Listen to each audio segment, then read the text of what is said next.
Hey guys, so a quick follow-up to my post from yesterday regarding how do you hold on to a motorcycle.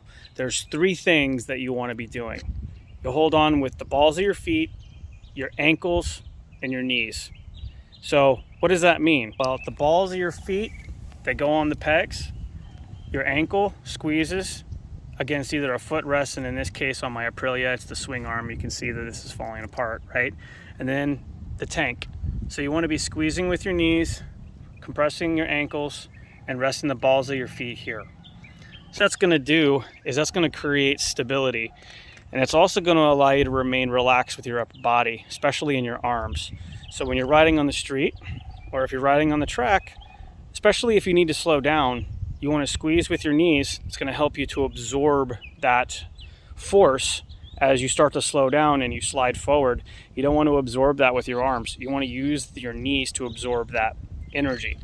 Because what happens is especially on the track, you end up exerting a lot of energy if you're absorbing that with your arms.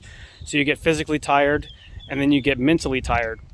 And what happens is we tend to start pushing a little bit harder. And when you push a little bit harder and you're tired, you're setting yourself up for risk of potentially crashing, right? So those are the 3 points I wanted to make. The balls of your feet, your ankles, and your knees. You squeeze in with your knees and you squeeze in with your ankles, and that's going to allow you to control the bike so your upper body is able to move around freely. So when we're going in a straight line, those 3 points of contact will keep you connected to the bike. You are holding on to with your hands, okay?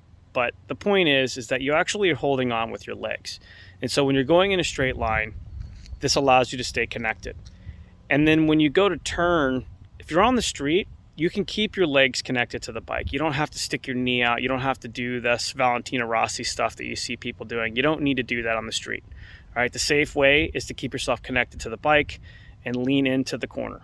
Look into the direction you want to go. When you're on the track, when you learn how to keep those 3 key points connected to the bike and you do stick your knee out and you go to turn in at tip in, you're going to have that outside leg creating a connection to the bike, which is going to allow you to freely move off the bike because you don't want to be using a lot of your upper body and arm strength. You want to be loose.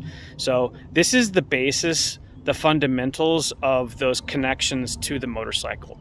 So I like to point out these 2 different things because it's really important that you learn those fundamentals and keep yourself connected to the bike at all times.